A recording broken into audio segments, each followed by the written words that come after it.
Querida familia, bienvenidos a un nuevo video. El día de hoy vamos a continuar con nuestro quinto episodio de esta serie llamada Conociendo a nuestro Dios, atributo de la santidad. No sé para ustedes, pero para mí es sorpresivo ya ir en el quinto capítulo y hoy estaremos hablando acerca de algo muy interesante y tiene que ver cómo la santidad de Dios revela nuestra verdadera identidad. Pero antes de empezar, quiero darles las gracias a todos, ya que nuestro canal ya tiene más de 1000 suscriptores. Esto pues es un paso muy interesante y valoramos todo el apoyo y el aprecio que ustedes expresan hacia nosotros. Si tal vez tú estás viendo este video y aún no te has suscrito a nuestro canal, te invitamos para que te suscribas, para que le des like y algo muy importante, tanto para ti como para todos nuestros suscriptores, y es que activen la cajita y es que activen la campanita de notificaciones. Aquí abajito, si no estoy mal, debe aparecerles el botón de suscribirse. Si usted ya está suscrito, le debe aparecer una campanita. Oprima ahí la campanita y active todas las notificaciones. Denle la opción que dice así, todas las notificaciones, para que YouTube le avise cada vez que subamos un video. Ahora sí, entremos en materia. Hablar hoy de santidad parece un tema inadecuado, incómodo y hasta ofensivo. Vivimos en una sociedad que aprecia, que celebra y que valora la superficialidad, que aplaude el escándalo, que se deleita en el morbo de las redes sociales y en los mensajes que prometen un bienestar y prometen bendición, pero huyen del llamado al arrepentimiento. En este tiempo, la verdad bíblica se ha vuelto molesta. Es algo que incomoda a las personas. Muchos no quieren escuchar acerca de un Dios santo que exige pureza, sino de un Dios moldeable según sea la opinión o la medida de cada persona. Y claro, que apruebe el estilo de vida de esa persona, que adicional a esto les asegure el éxito y el bienestar. Y bueno, uno puede decir, ¿qué importa? ¿Eso qué importa que el mundo esté en esas condiciones? Si lo pensamos, el mundo siempre ha estado mal, ha estado en desobediencia a Dios desde que Adán y Eva pecaron, ¿cierto? Pero lo más preocupante no es eso, sino que la misma iglesia, aquellos que afirman ser cristianos, tienen una misma postura. Se han vuelto uno con el mundo en este aspecto. Hay congregaciones que ya no predican acerca del pecado, porque esto espanta a la gente, y creyentes que se incomodan cuando se habla de obediencia y de temor a Dios. Esto es considerado como algo religioso y realmente lo que hace es que yo quiera distanciarme de Dios. Pero resulta que el Dios de la Biblia no ha cambiado. El mismo fuego consumió las ofrendas del Antiguo Testamento, el mismo poder que hizo que Ananías y Zafira cayeran muertos, es el mismo poder y fuego del Dios que hoy reina sobre su iglesia. Él no busca adoradores populares, sino adoradores que adoren en espíritu y en verdad. Y es precisamente cuando la santidad es ignorada que el pueblo de Dios pierde su poder, pierde su autoridad, pierde su identidad. Por eso, hoy más que nunca, necesitamos volver a contemplar al Dios Santo, entender cómo la santidad de Dios se manifiesta en toda la Escritura y reconocer que su santidad no nos destruye, sino que nos transforma. Así como Nadab y Abiú fueron testigos del poder de Dios, pero actuaron sin reverencia, muchas personas hoy en día conocen la palabra de Dios, han visto el poder de Dios manifestado, pero se acercan a él con ligereza. Al igual que en los días de los apóstoles, Dios sigue recordando a su pueblo que él no cambia, ni su santidad ha perdido vigencia. Esto no es algo que con el tiempo se acabe. La santidad de Dios se mantiene desde siempre y para siempre, desde el Antiguo como en el Nuevo Testamento, y como también sucede en la modernidad. Debemos saber que no se trata solamente de saber que Dios es santo, sino vivir una vida en un convencimiento genuino que vaya alineado a la santidad de Dios. Y es por eso que no podemos tener una relación con Dios, y especialmente reconociendo que Dios es santo, sin que esto no nos lleve a considerar, si Dios es santo, entonces ¿yo qué soy? Y para esto quiero leer Levítico capítulo 10 verso 3, que dice: Pero Nadab y Abiú, hijos de Aarón, tomaron sus respectivos incensarios, y después de poner fuego en ellos y echar incienso sobre él, ofrecieron delante del Señor fuego extraño, que él no les había ordenado. Y de la presencia del Señor salió un fuego que los consumió, y murieron delante del Señor. Entonces Moisés dijo a Aarón: esto es lo que el Señor dijo: como santo seré tratado por los que se acercan a mí, y en presencia de todo el pueblo seré honrado. Tremendo lo que Moisés le está diciendo a Aarón. Aarón acaba de perder a sus dos hijos, y Moisés se acerca y le dice: era esto a lo que se refería Dios cuando él dijo: como santo seré tratado entre las personas que se acerquen a mí, y en presencia del pueblo seré honrado. Es claro que en la medida en que nosotros conozcamos a Dios, será también la forma y la base sobre la cual nosotros desarrollaremos nuestra relación con Él.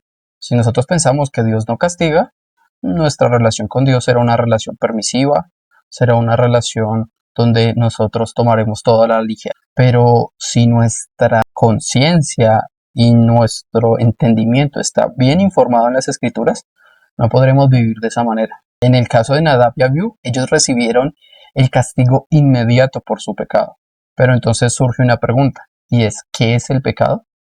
Y para esto quiero usar una cita de R.C. Sproul que me parece muy precisa, y dice: el pecado es una traición cósmica. El pecado es una traición contra un soberano que es perfectamente puro. Es un acto de suprema ingratitud hacia aquel a quien le debemos todo, hacia aquel que nos ha dado la vida misma. ¿Alguna vez has considerado las implicaciones más profundas del más mínimo pecado, de la falta más insignificante? ¿Qué le estamos diciendo a nuestro Creador cuando lo desobedecemos en el más mínimo punto? Le estamos diciendo no a la justicia de Dios. Estamos diciendo: Dios, tu ley no es buena. Mi juicio es mejor que el tuyo. Tu autoridad no se aplica a mí. Estoy fuera de tu jurisdicción. Tengo derecho a hacer lo que quiera hacer, no lo que tú me mandes hacer. El más mínimo pecado es un acto de desafío a la autoridad cósmica. Es un acto de subversión, un acto rebelde en el que nos oponemos a aquel a quien le debemos todo. Es un insulto a su santidad. Nos convertimos en falsos testigos de Dios. Cuando pecamos siendo portadores de la imagen de Dios, estamos diciendo a toda la creación, a toda la naturaleza bajo nuestro dominio, a las aves del cielo y a las bestias del campo: así es Dios, así es como se comporta tu Creador. Mira este espejo, míranos y verás el carácter del Todopoderoso. Decimos al mundo: Dios es codicioso, Dios es despiadado, Dios es amargado, Dios es un asesino, un ladrón, un calumniador, un adúltero. Dios es todas estas cosas que estamos haciendo. Es tremendo que nosotros mismos seamos ese reflejo infiel de quién es Dios. Nosotros estamos expresando una imagen y semejanza distorsionada de quién es Dios. Yo sé que resultan fuertes las palabras de R.C. Sproul al final de la cita, ¿cierto? Pero realmente cuando pecamos estamos mostrando una imagen falsa de quién es Dios y de su carácter. Por eso nosotros tenemos que reflexionar en la santidad de Dios. Pero teniendo todo esto claro, ahora les hago una pregunta. ¿Fue Dios muy duro contra el pecado de Nadab y Abiú? ¿Ellos qué hicieron? Al momento de estar presentando ofrendas, ellos levantaron un fuego extraño, un fuego que no había sido pedido por Dios, y espontáneamente levantaron este fuego, a pesar de que habían instrucciones específicas de cómo debía ser desarrollado todo el proceso de sacrificios y de adoración para Dios, pero ellos en su creatividad tomaron la decisión de decir: vamos a levantar este fuego extraño, y desobedecieron de esa forma el mandato de Dios. ¿Será que Dios fue muy duro con ellos porque descendió fuego del cielo y los consumió completamente? ¿Será que Dios dejó de ser lento para la ira? ¿Será que Dios dejó de ser misericordioso? Y antes de que respondas esa pregunta, quiero aclararte que Nadab y Abiú no eran personas que simplemente espontáneamente quisieron adorar a Dios. Ellos estaban siendo formados y capacitados para poder desarrollar la labor que Dios había determinado para los sacerdotes, ¿cierto? Nadab y Abiú eran hijos del sumo sacerdote, en este caso de Aarón, y ellos habían sido preparados y precisamente tenían que conocer a plenitud las instrucciones y los pasos específicos que tenía que tener cada uno de estos sacrificios. Pero la pregunta es: ¿y por qué ellos, sabiendo eso, se tomaron esa libertad? Incluso Ellos ya habían conocido la manifestación poderosa de Dios, la manifestación de su santidad ante el pecado. Les pongo varios ejemplos. Ellos habían presenciado las plagas y la liberación en Egipto. Ellos presenciaron que el mar se abriese de tal manera que pudiera el pueblo de Dios atravesar en seco el mar, y cuando el ejército de Faraón iba detrás de ellos a atacarlos, el mar se cerró y les dio la victoria a Israel. Ellos habían visto la manifestación gloriosa de Dios sobre el monte Sinaí. Ellos vieron el monte cubierto de humo, de fuego, de relámpagos, de truenos, y oyeron la voz de Dios, porque Dios quería reunirse con su pueblo.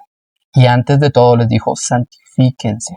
Pero como si fuera poco, ellos también vieron la provisión milagrosa del Señor en el desierto, ese maná que estaba diariamente extendido hacia el pueblo de Israel, pero también el agua e incluso las codornices en respuesta y de cierta forma en castigo de Dios a la ingratitud del pueblo. Vieron a Dios en el monte, una teofanía. Éxodo 24, verso 1 y versos 9 al 11 dice, nos relata que Nadab, Abiú fueron llamados con Moisés, Aarón y los ancianos para subir y vieron la manifestación visible de Dios. Pero además de esto también vieron cómo la gloria del Señor llenó el tabernáculo. En Levíticos 9, 22 al 24. Dice, y salió fuego de delante de Jehová y consumió el holocausto, y viéndolo todo el pueblo alabaron y se postraron sobre sus rostros.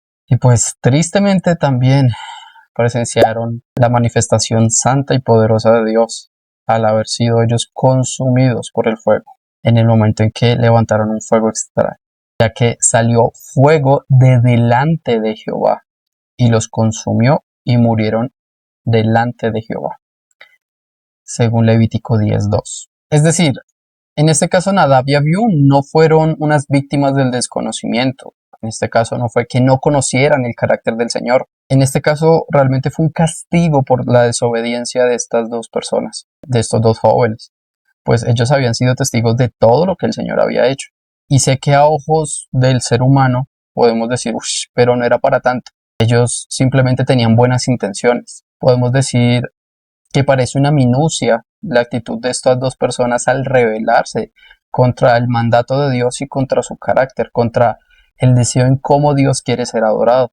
No obstante, a los ojos de Dios es un pecado digno de muerte, porque ellos estaban oponiendo a la santidad y al mandato directo de Dios, estaban revelando a su autoridad.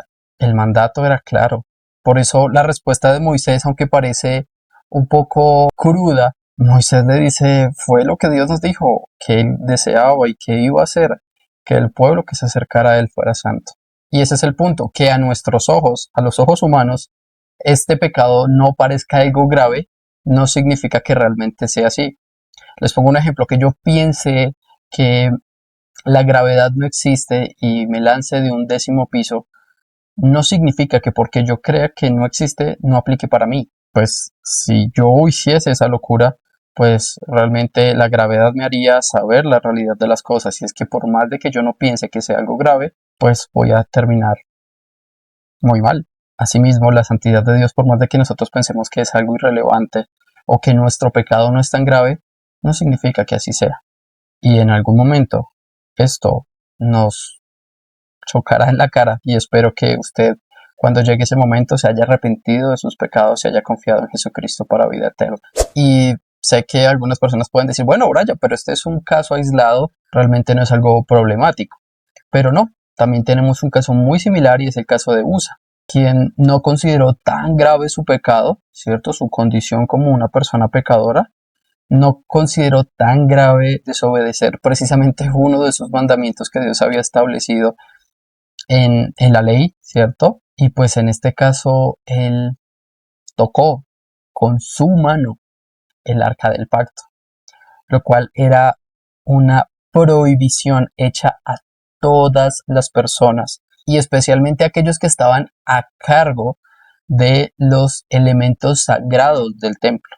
Él, en este caso, toma una decisión que va en contra del mandato de Dios, desobedece al Señor de forma arbitraria, decide que es preferible tocar el arca del Señor para que ésta no se cayera del carro que llevaba el arca y que estaba siendo llevado con animales.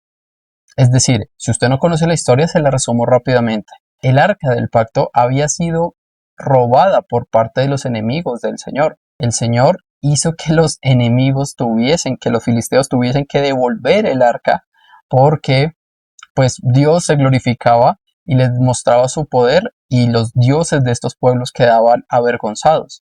Por lo cual ellos dijeron, no, es mejor devolver el arca y entregaron nuevamente el arca al pueblo de Israel y es allí donde el rey David junto a Usa y a todo el pueblo deciden llevar el arca a Jerusalén. Sin embargo, allí se presenta el primer error y es que Usa consideró que no era tan relevante obedecer a Dios y llevar el arca del pacto como Dios lo había establecido y era con la guía, habían personas que tenían que tomar unas barras santificadas, elegidas por Dios, y que tenían que atravesar unos aros con los cuales se podía levantar el arca del Señor. Y ahí fue cuando se suponía que ellos debían, hombres elegidos, debían llevar el arca del Señor sobre sus hombros. Pero a ellos les pareció mejor y más fácil, más adecuado, más cómodo llevarlo en un carro tirado por animales, por bueyes para ser más específico. Y todo esto produjo que el arca en algún momento se inclinara con la posibilidad de caerse al suelo. Y en este caso Usa estiró su mano para evitar de que el arca se cayera. Pero inmediatamente de la presencia del Señor se encendió la ira de Dios e inmediatamente Usa cayó muerta. Si nosotros vemos lo que la Biblia dice en 2 Samuel 6, verso 7, y se encendió la ira del Señor contra Usa, y Dios lo hirió allí por su irreverencia, y allí murió junto al arca de Dios. Me gustan otras versiones que dicen, entonces la ira del Señor se encendió contra Usa por su atrevimiento, y lo hirió de muerte, de modo que Usa murió junto al arca de Dios. Esto lo dice la Nueva Versión Internacional, y mire cómo lo dice la Reina Valera de 1960. Y el furor de Jehová se encendió contra Usa, y lo hirió allí Dios por aquella temeridad, y cayó allí muerto junto al arca de Dios. Es una temeridad porque era claro el mandato de Dios. No toquen el arca. Lleven el arca sobre los hombros de hombres, no sobre carros de animales. Todo empezó por tomar a la ligera el mandato de Dios, hasta el punto en el que Usa, al tocar el arca, con una buena intención, no sabemos lo que estaba en su corazón. Muy probablemente estaba más el deseo o el pensamiento de que era más limpio él que el lodo que iba a tocar el arca al caerse. No sabemos qué había en su corazón, pero muy probablemente, y por lo que el texto nos deja ver, fue totalmente equivocado porque el arca del pacto que representaba la presencia de Dios para el pueblo había tocado algo pecaminoso. Había tocado a Usa. De hecho, Usa había decidido acceder a tocar la santidad de Dios. Y este fue el resultado. Tal como sucedió con Nadab y Abiú y ahora con Usa, este no fue un pecado por desconocimiento o inconsciencia. Todo se trata de un acto de irreverencia expresada por el ser humano ante el Dios Santo. Y sé que para muchas personas esto puede ser un acto injusto y pueden decir, Brian, es que realmente esto no debió haber sucedido. Y sí, es verdad, esto no debió haber sucedido. Nadab, Abiú, Usa no debieron haberse acercado de forma ligera, liviana al Señor. Debían considerar quién es el Señor y a quién le están sirviendo. Yo sé que muchas personas pueden decir, Brian, pero es que lo que ellos hicieron pues no fue malo. Lo hicieron con buena intención, era una adoración espontánea y pues un deseo de que el arca, este elemento que simbolizaba la presencia del Señor, pues no se dañara, ¿cierto? Porque al caerse podría haberse roto. Es injusto que Dios haya reaccionado de esa manera.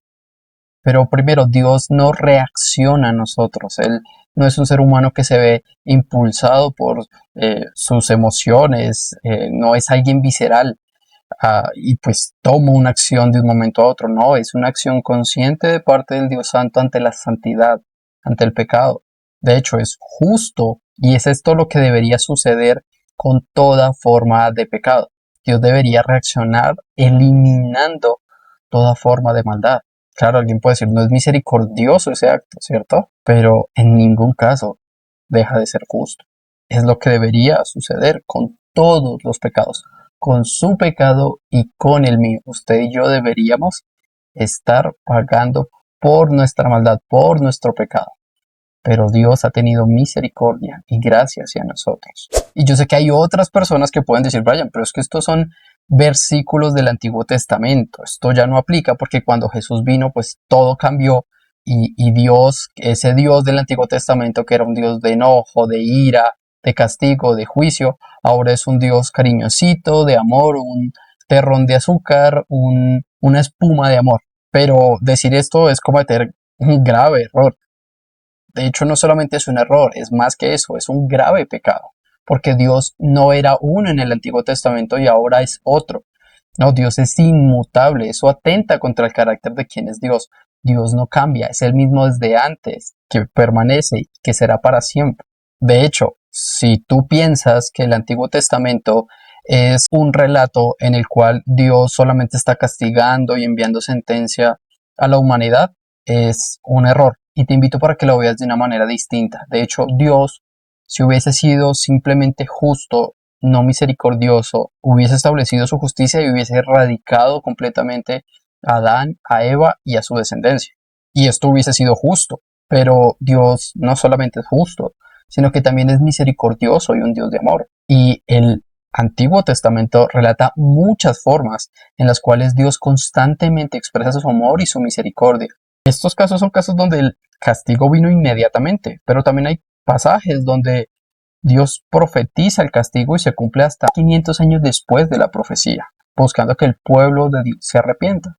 El Antiguo Testamento, en lugar de ser un relato de castigo, es un relato donde Dios está guiando al pueblo para que sea un pueblo obediente a sus mandamientos y entiendan que los mandamientos y toda la ley les hace entender cuán dependientes son de Dios, que toda la ley fue escrita para que entendieran que por sí mismos no se podrían salvar, que por sí mismos no podrían cumplir el propósito de Dios, sino que dependían de Dios para ello. El Antiguo Testamento es cómo Dios como Padre está guiando al pueblo, un pueblo rebelde que se opone y que pues de hecho si vemos la generalidad del Antiguo Testamento realmente deciden rechazar a Dios voluntariamente, toman una decisión rebelde de desprenderse de todo lo que tiene que ver con el Señor. Ellos mismos deciden obedecer y seguir a falsos dioses y solamente ven a Dios como su lugar de seguridad en caso de que los otros dioses le fallen, pero resulta que solamente ven a Dios de esa manera. Ellos me fallaron, esos ídolos vuelven a Dios y apenas están bien, vuelven a abandonar a Dios y corren tras los ídolos.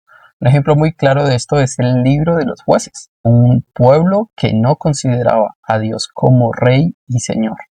Y por eso constantemente el libro de jueces dice, y no había rey en Israel. Era porque el pueblo desechaba, odiaba el considerar que Dios gobernase sobre ellos. Pero, como les decía, en el Nuevo Testamento también vemos a un Dios que castiga. Y les voy a dar algunos ejemplos. Ananías y Zafira, castigados por mentir al Espíritu Santo. Herodes Agripa I, castigado por no dar la gloria a Dios. El castigo de Elimas, el mago, quien pues se oponía a que se predicase el evangelio ante el procónsul Sergio Paulo y pues en este caso quedó ciego. También tenemos el juicio sobre los corintios por tomar la cena del Señor indignamente, los cuales pues al realizar este acto de temeridad estaban enfermos y muchos incluso ya habían muerto.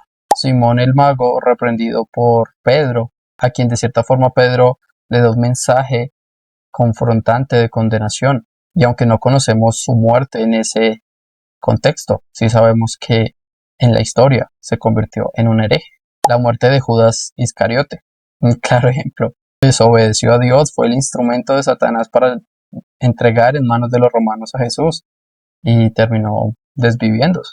Los falsos profetas condenados por el apóstol Pedro. La misma ceguera de Saulo, o conocido como Pablo, ¿cierto? El apóstol Pablo. Quedó ciego, era un perseguidor del Señor. No solamente se ve el castigo de Dios en el Antiguo Testamento, también sucede en el Nuevo. Pero aquí surge una pregunta. ¿Por qué les pasó eso?